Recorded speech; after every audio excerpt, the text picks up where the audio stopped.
I severely underestimated Seiko. ISS Cycle right here. This moment right here is where everything changes. You know, right here, I thought this was like extremely cheesy. I thought this moment was like, I don't know, man. It was just so out of pocket.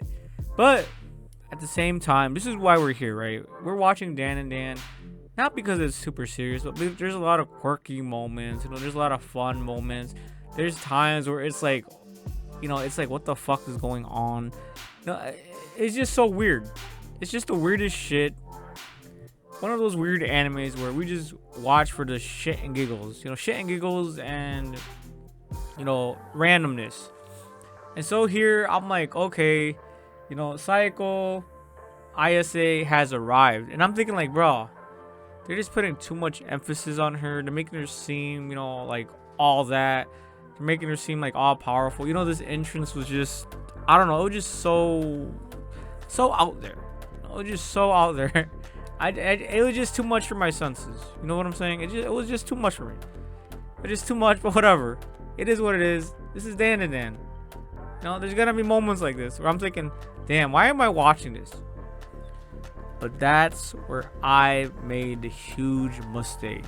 I don't know if I'm the only one.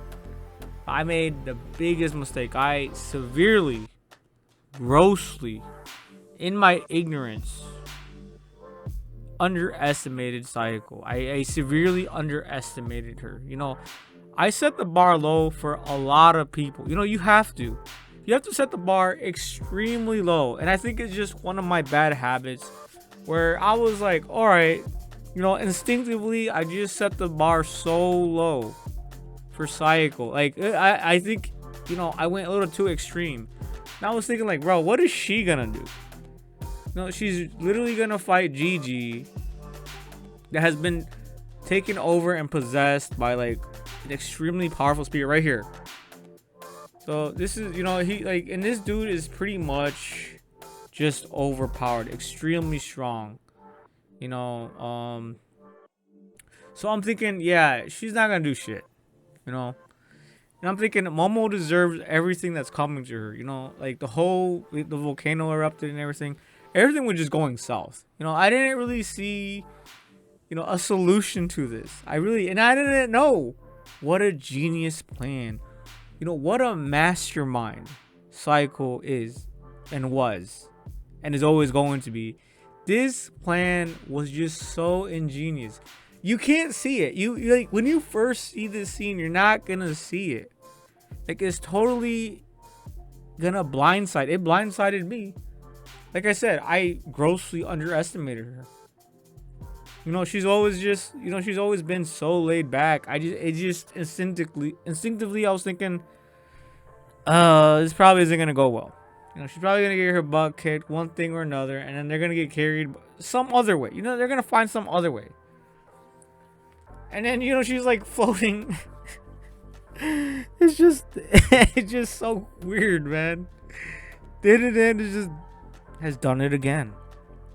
They've outdid themselves. And in my opinion, this is one of the greatest episodes they have ever done. Like, the other episodes were like, all right, they're cool. They're entertaining. Are you not entertained? But here we truly see it shine. You see Sayako shine. You see how radiant she is. She's just surfing on the skeleton thing. The skeleton for science. Toru. Yeah. So she's. But man, to think that Toru would become the key to victory. And Sayako set it all up.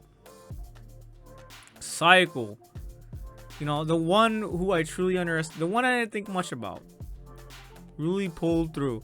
And honestly, her fighting here was just impressive. Like, it was just really impressive. She's got some moves. And how old is she, bro? She's technically like a grandma. She's like, shit. They don't really say how old she is. Momo Ayas' grandmother, who she lives with, despite her appearance in her 20s. Yeah, she's definitely not 20.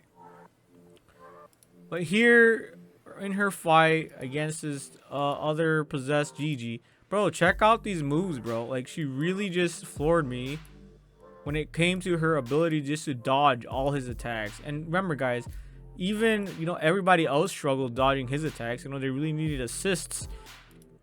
I guess Seiko is pretty fresh. You know, she hasn't been fighting all day. But this is the moment, guys, where Toro gets ready. You know, Seiko raises the flag and says, go for it, Toro. Then Toro right here sprints. And I'm thinking, like, what the fuck is he gonna do? You know, what? Why? Like, why do this? Like, what's the point? So I'm just watching, like, carefully. I'm watching very carefully, really strategically. And then right here in this moment, you know, so he keeps running. And I'm thinking, okay, whatever. He's just gonna explode. No, that's the end of it. That's the end of the story. But here, boom, this was the key. You know, this is the charms that we found in the other house, keeping the spirits in check. And I'm thinking, yeah, it was to keep that spirit in check. You know, there's like two spirits, the worm and the spirit, you know, the boy spirit. So here, Toru breaks apart on purpose.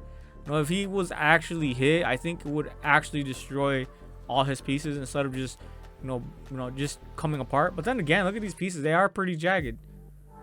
But because Toro had the ability to put himself back together, they were able to seal the Gigi who was possessed by the spirit. It was just pure fucking brilliance. One of the greatest comebacks I've ever seen. And surprisingly, from an anime that is not, I'm not really taking serious. You know, I'm not really taking this anime serious one. I'm not taking this at all. The storyline and everything, the characters, nothing serious. You know, it's just one of those animes where I thought it was just supposed to be fun. But no, here we have one of the most epic moments, the most ingenious plans in storytelling. Like, it's been a minute.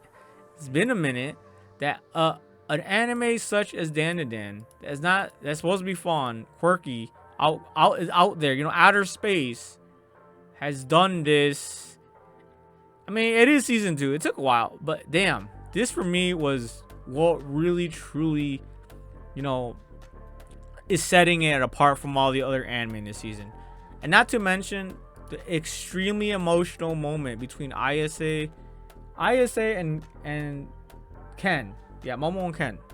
So right here, you know, they're having a dire situation, and just the interaction between him and Ken was just fucking perfect. Like, bro, it's about fucking time these guys got closer, they bonded better. But this one right here, in all honesty, it just hit harder. It just hit different. It just felt real. It didn't feel like every other time that they go out and they save a spirit. No, this one actually felt legit. This one actually was heartfelt. This episode all around just shows that, bro, at any moment in anime that you really don't take serious. You know, I honestly, when I watch, I just lower the bar. You know, keep the bar low, guys, so that when this shit happens, it just feels so amazing. It just feels incredible.